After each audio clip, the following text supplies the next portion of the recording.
Alright, so how's COVID doing on Give Me a Break Saturday? Let's find out. There's over 2,200 new cases, 7 new deaths. Nothing new for Oasis County. Since April 16th, 5.4% have been positive. Over 500,000 tests have been taken, with over 31, with halfway close to 32,000 positive tests. 10,000, almost 10,500 are hospitalized.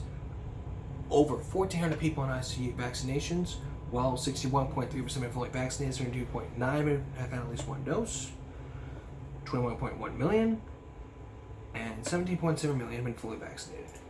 21.1 for one dose, and the other one for fully vaccinated. So in total, there's 46.2 doses given, with 17.8 million fully vaccinated, 61.3%. Numbers still the same since days ago. Now Philadelphia is now thinking about lifting its mask mandate, but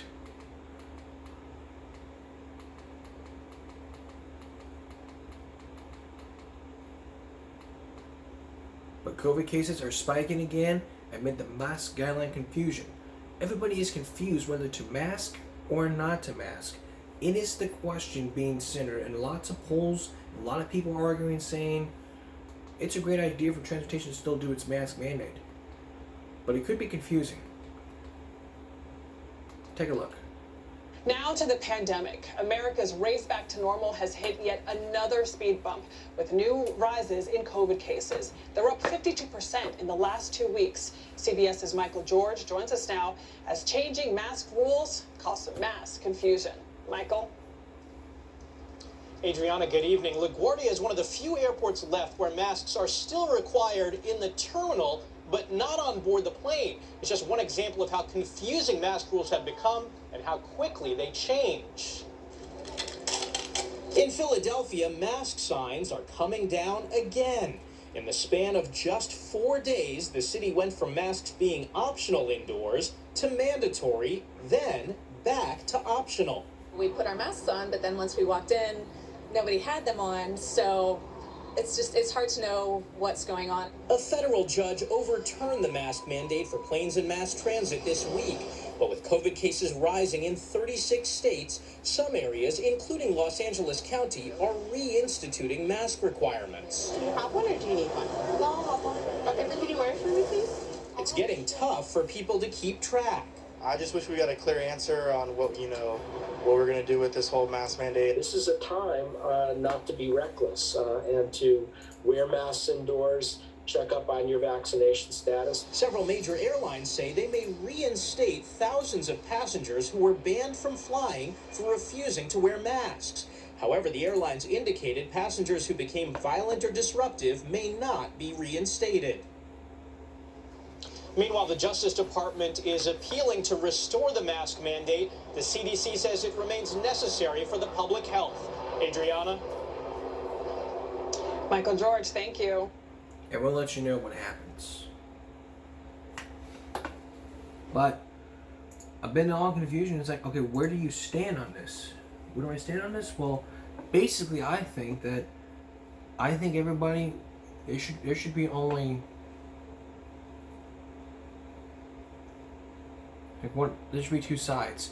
Once, if you're not vaccinated, you're on the mandatory side. If you had one dose and not had the second dose, you're still on the mandatory side. However, if you're vaccinated and or boosted, you're on the optionary side. Like I talked about when I did my outdoor shows at the softball at the Horned Field. It's like this. You're on it's like light side, dark side, light side, dark side.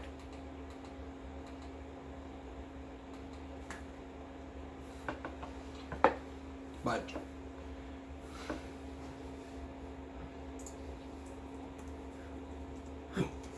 there is a pattern going on with all zeros, one case and zeros.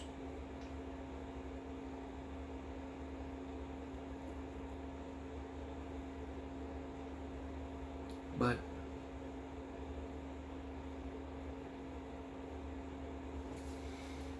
But when we see patterns like this, it's like, what's going on?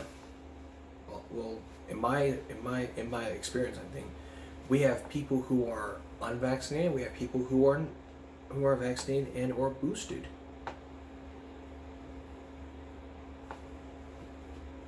So that's what I think is happening. But until the time comes, what you need to do is to make sure you are masking up, social distanced, hand washing, sanitizing your hands, disinfecting your area at all times, making sure to have make sure to take extra precautions if you are vaccinated or boosted. Always make sure you wear your masks. If the TSA says that to go back to the mask mandate, okay.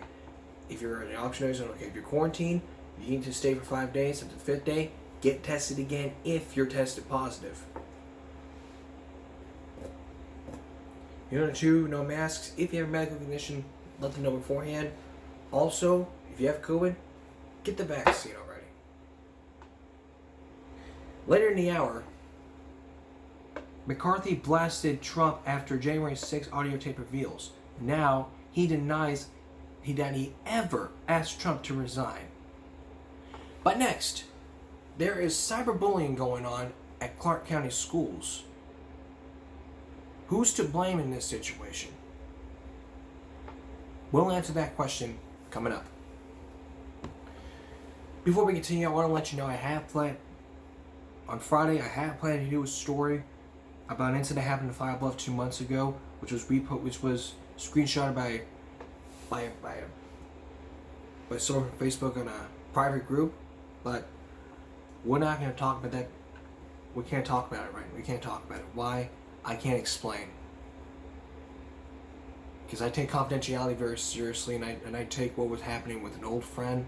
Because I take friendship very seriously, and I take what was done very seriously. So, again, we're not going to talk about this. I take stuff like this very seriously, and I take friendship and confidentiality very seriously. Let's continue on. Up front tonight, cyberbullying. We focused for 5 years on this show. We focused in on bullying and cyberbullying, giving parents and kids tips what can happen. Because let me tell you something: the cause of truancy at number 1 is bullying, along with COVID, which is number 2. But now there is something that happened. Let's take a look. On 13 Action News, But now there is a new cyberbullying. A Clark County School District is at the center of cyberbullying. So let's take a look at this. Story you will see only here on 13 Action News: cyberbullying and the attempt to hold the Clark County School District accountable for it. A former CCSD high school student believes CCSD didn't do enough to help him. Now he's taking legal action. That's right, and we want to warn you right now. Some viewers may find the content of this report disturbing. Reporter Jeremy Chen has a story. In this lawsuit filed against CCSD, it details what one former student says is a case of hidden cyberbullying not taken seriously by his own school. It was just so disturbing to me how graphic and how detailed everything was. Minwoo Cho is still upset as he reads through this Instagram chat thread. 3 of his classmates at West Career and Technical Academy describing how they would murder him. It's just a traumatic experience, reading through the messages slowly one by one. Cho, now a freshman at UNLV, says the thread was made in August of 2019 when he was a junior at the high school. It begins with his classmates making fun of Cho before changing to violent threats. There are messages saying they would stab him 28 times and using language like his fate is sealed and unshackle your hate. The thread continues with how they would dump his body in the desert. I don't even think I've seen anything like this in a movie or something like that. Cho was somehow added to the chat group where he was shocked to find the thread. Fearing for his life, he says he went to school administrators. A safety plan was hatched, but Cho felt it was too vague and he felt the school's actions insufficient. He says he was told, "Oh, they're just joking." But it was no joke to Cho, deciding to take legal action. He filed a restraining order against the 3 offenders and won. But at school, they were just perfectly fine just being back on campus with me. I just felt that wasn't enough. He then hired a law firm and sued the parents and the Clark County School District for negligence. My safety wasn't in good hands. in the school district's hands. I expect when I go to school that I'm fully secure. We did reach out to CCSD, and the district told us it does not comment on pending litigation. The parents settled with Cho, leaving CCSD the last defendant. Cho says he hopes his legal push will give a voice to other cyberbullying victims. If you are going through something similar to this, or have experienced cyberbullying, that you are able to get the justice that you need. Cho's case against CCSD has now gone to trial. The trial date is still pending. Reporting in the newsroom, I'm Jeremy Chen. And what great advice. This was over 2 years ago. He hired a law firm. He sued the parents and the school district. That's great. But for this case, which I'm not talking about, my advice to you guys in Flower Bluff is, if you feel like the school's not taking you very seriously, what you need to do is take legal action. Hire a law firm. And if they feel like they're going to say, okay, we'll investigate this, then let them do their job. If it continues, okay. But I'm going to stay out of it. But I'm not going to stay out of the other school districts that are outside Texas, outside Coastal Bend. If it's outside Coastal Bend, like CCSD or other schools in California, Colorado, Idaho, New York, etc., I'm not staying out of that. But I will stay out of the Flower Bluff Schools District. That's what I will do. Doing you guys in Flower Bluff a favor. Doing the district and all the students a favor. You may be saying, like, you just say, oh, you have rights. Don't let them push you down. You're not falling into a trap, blah, blah, blah. That's what they think, but I am going to respect to what they told me. But if it's outside other schools, other school districts are doing the same thing, then I feel like I have to throw them under the bus. And by them, I mean other districts across the country. Except this, when you go to school, if you're sending your child to school, you have to be expecting them to feel safe. But in 5 years, we're focusing on a lot of issues going on, from violence, teacher-student sex scandals, violence in our schools, school shootings, a lot of other things. But if you feel like your school is not taking it very seriously, the advice I have for you, again, like he did, he took legal action, he filed a restraining order, he hired a law firm, and the trial's not pending, but we'll bring you up to date. But this case is still pending, the trial date's still pending, but we will bring you up to date. We'll follow up on this case and give you some updates as it goes along.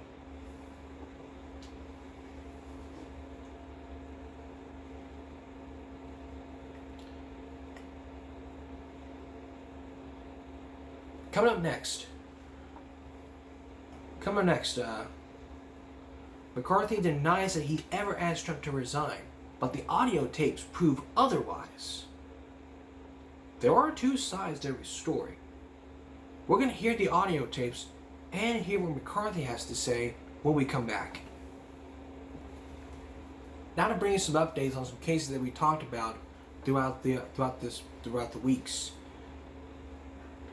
On Give Me Break Wednesday, we focused in on the trial of Jennifer and James Crumbley, who are charged for involuntary manslaughter after their son, after being involved in a school shooting that happened November 30th at Oxford, Michigan.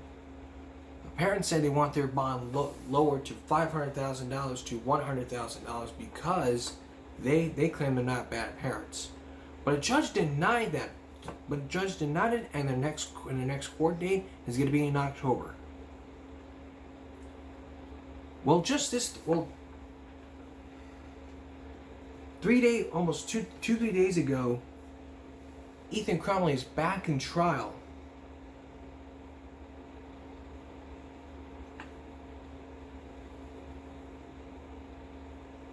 back in trial, saying that the process is Nathan Cummings was back on trial on Thursday, and the prosecution and his attorneys are still wanting him to go, or fighting to get him to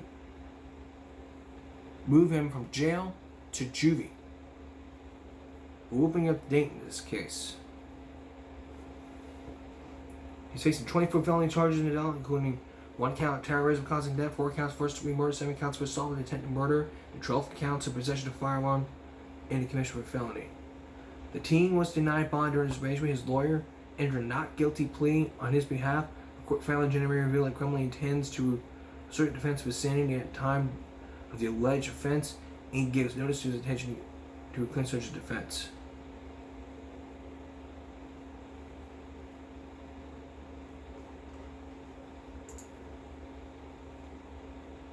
Also, remember this.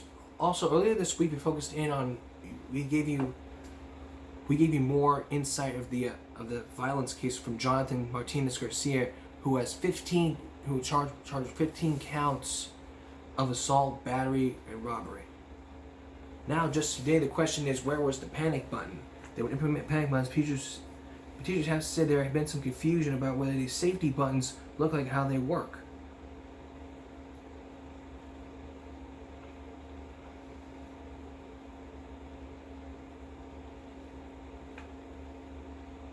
But just Thursday, the school district released a statement saying, in part, "We take the safety of our students' staff very seriously. Please know that measures are being implemented to increase safety on CCSD campuses. The exact details will not be disclosed except to those who need to know."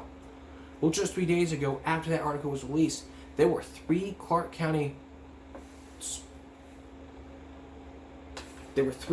school district teachers attacked at separate schools. Let's take a look. Said 3 separate schools all in one day. CCSD police say that a teacher was shoved, another staff member was threatened with scissors, and 1 female student attacking a teacher with a knife inside the classroom. We're told the teacher had to fight to get away in that case. All 3 students were arrested, and all of this taking place on the 2nd day back from spring break. And it was less than 2 weeks ago that another violent incident shook the district. Police say that 16-year-old Jonathan Martinez Garcia brutally attacked a teacher and sexually assaulted her at El Dorado High School. The district superintendent instructing principals to warn students that violence will not be tolerated. And reporting tonight from outside Palo Verde High, where that latest attack took place, Sean Delancey spoke with one student about how that warning was received. And Sean, what did you find out? 3 students arrested for attacking or threatening to attack CCSD staff in the same day. The latest incident in a trend of violence in the district happening here at Palo Verde High School. A 17-year-old student wasn't where he was supposed to be inside of Palo Verde High. CCSD PD say that when a teacher told him to leave, the student shoved the teacher multiple times before running and eventually getting arrested for battery. This is just a broader manifestation of how bad things are getting. Senior Zuriab Iqbal says that the day at Palo Verde started with a stern warning from district officials that the rules must be followed. Talking about how, we expect you to adhere to the student policy, and it was really using intimidation on us and being like, there will be consequences and you will face them. The message must not have worked across the district because the arrest here was the last of 3. At Grant Sawyer Middle, police arrested a 15-year-old for using scissors to threaten school staff for an unknown reason. Earlier at Foothill High School, police say that a 14-year-old freshman pulled a kitchen knife out and attempted attacking a teacher, stunning other students. It's really shocking to hear about a teacher getting assaulted because usually, I think they should be one of the protected people here because they're essential to the whole school schedule and environment. Police say that teacher managed to escape and call for help. Nearby canine officers responded and took the student into custody. CCSD police say thankfully none of the teachers were injured in these 3 incidents. At Palo Verde High School, I'm Sean Delancey. Now we don't know what students will be charged with, but we'll be up to date in this case as follows. Give Me a Break continues in a moment. Our next segment is about the January 6th Washington attack from former President Donald Trump. We're now learning more details into what happened. Just days ago, House Majority Leader Kevin McCarthy said he was ready to ask then President Trump to resign from office. and also said Trump had acknowledged hearing some responsibility for the January 6th insurrection. But according to newly released phone calls, that's not the case. So let's take a look. Another major bombshell here in Washington has the city buzzing tonight. Republican leader Kevin McCarthy caught in a lie after saying on tape that he was ready to ask then President Donald Trump to resign from office following the Capitol insurrection on January 6th. CBS's Scott McFarland is on Capitol Hill with the stunning new details.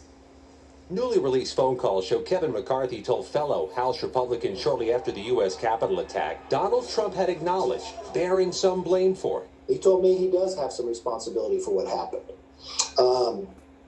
And he needs to acknowledge that.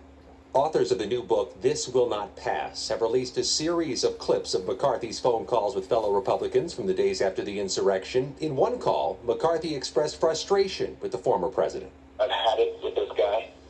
What he did is unacceptable. Nobody can defend that, and nobody should defend it. In another, McCarthy said he was considering asking Trump to resign. It would be my recommendation you should resign. That would be my take, but I don't think he will take it. McCarthy is now being accused of being deceitful, as he said he didn't remember the earlier phone call. Those comments made less than 3 weeks before he made this pilgrimage to Mar-a-Lago. I'm not sure what call you're talking about, so. And he had denied ever recommending Trump should resign. McCarthy tonight at an appearance in California. Well, I've never asked the president to resign and never thought he should resign. Several members of the January 6th committee tell CBS News they've long sought an interview with McCarthy and said the audio shows McCarthy could shed light on Trump's mindset. Why is that revelation important to your committee? I think it is very important that Kevin McCarthy has evidence the former president acknowledged bearing some responsibility for that attack on the Capitol.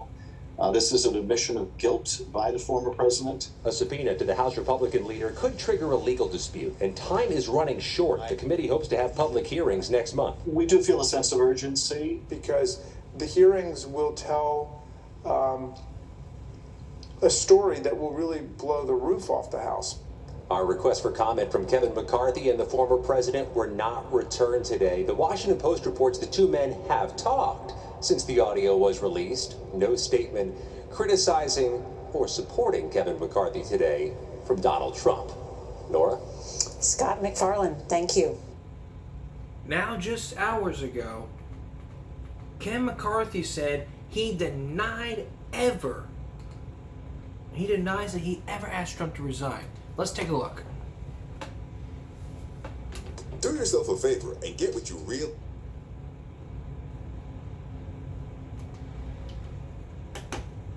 Republican leader Kevin McCarthy is scrambling to contain the fallout from a leaked tape and what he said about former President Trump following the insurrection at the Capitol. CBS's Robert Costa joins us in Washington with new details. Bob, good evening.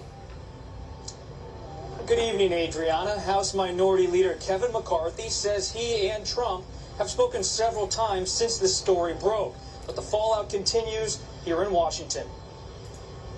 I've never asked the president to resign and never thought he should resign. The House Republican leader remains on the defensive, denying that he urged the former president to resign after newly surfaced audio revealed he thought about doing just that. It would be my recommendation you should resign. That would be my take, but I don't think he will take it.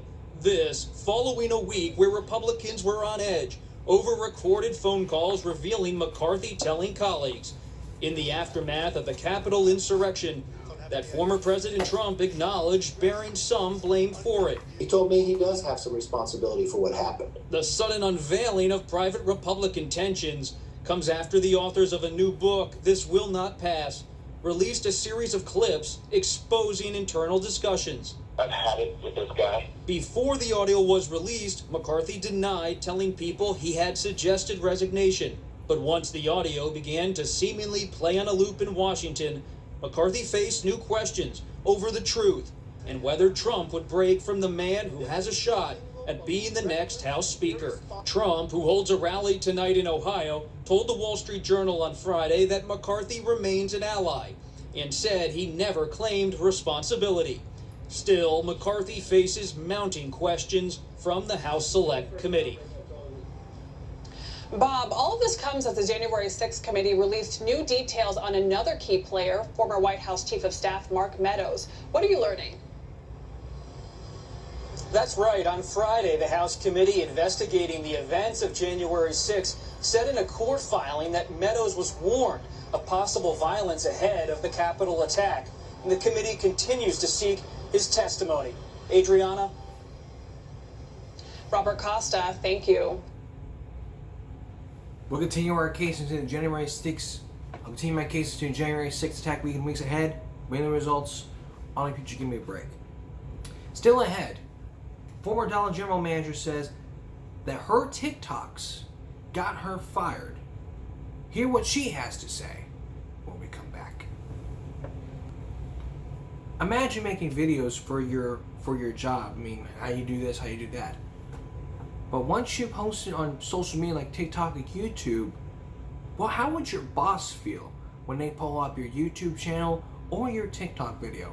That's exactly what happened in Tampa, Florida. Tonight, she says that her TikToks got her fired. You're gonna meet this woman and hear the response that she had.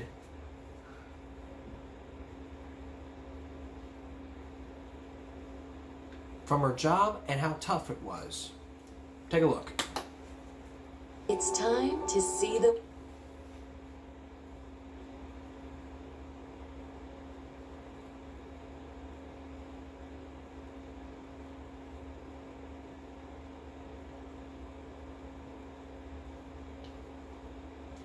Let me give you a little bit of insight as to why that store probably looks like that. Mary Gundel, a former Tampa Bay Dollar General manager, says her TikToks got her fired. And I'm not saying it because I'm a bitter employee. I'm just allowed to speak about it now. It all started when she responded to someone's video about the store. A lot of customers really don't understand what it's like to work for this company. She vented about how tough the job was due to workload and short staffing. Not to mention all the office work and everything else that has to be done. And all the customers we have to serve and try to make happy all day, every day. So, why did Mary make the videos? I just had to speak up. After 3 years of busting my 6 days a week, 50 to 60 hours a week, dedicating my life to this job, never seeing my kids, barely making it home for dinner, barely being able to do anything with my kids on the weekends, and wanting to sleep all the time, to hear customers or anybody try to say that we're lazy, it really got me heated.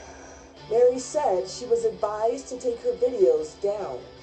Well, long story short, my videos definitely reached corporate because it doesn't look good on me in the company's eyes. I was advised that it would be a good idea to take my videos down, but I had to respectfully decline that offer. Since getting fired, Mary has continued to regularly post about the company. I'm happy, I'm smiling, I'm now stress-free. Dollar General has released a statement to Inside Edition Digital. It says, in part, maintaining two-way open lines of communications with our employees is a priority. We are disappointed anytime an employee feels that we have not lived up to these goals, and we use those situations and additional opportunities to listen and learn. Although we do not agree with all the statements currently being made by Ms. Gundel, we are doing that here. But I just had to speak out. Mary told Fox 13 in Tampa that she now works for Uber and Lyft to help make ends meet. She shared that there is a walkout plan for May so Dollar General employees can demand better pay and hours. This is Inside Edition Digital. As she said, Mary Grundle is now a Lyft and Uber driver to help make ends meet. So my advice, be very careful with what you post about your job. It may get you fired.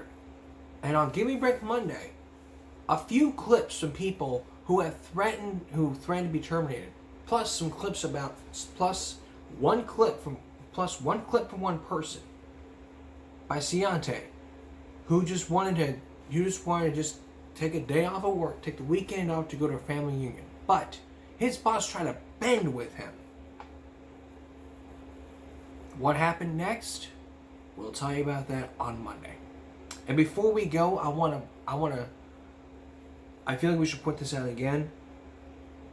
I am not reporting. I'm not going to talk about this issue that happened 2 months ago because it may be ongoing, but if I talk about it, they could ban me. I'm not releasing any details. I'm not releasing names. I'm going to respectfully stay out of it. So don't push me to just say, oh, talk about it. We want to hear more. We want to hear what you have to say. I'm respectfully, out of respect, I'm not trying to be mean to you guys. I'm saying that if I talk about this, they will ban me from campus. Period. I can't release any more details because if I release more details, I don't know. I'm not going to talk about it. I'm going to stay out of it and leave it up to the professionals. That's what my show is doing. There's going to be some changes going on, so be on the lookout for some changes. That's all for this edition of Give Me a Break Saturday going to Sunday. We'll see you again for Give Me a Break Monday. For all of us here at YouTube and Give Me a Break, make sure to subscribe to the Give Me a Break YouTube channel for reruns and some updated episodes. Make sure to subscribe to this channel for song covers, Dateline 2020 videos, and all new Give Me a Break episodes. Good night, everyone.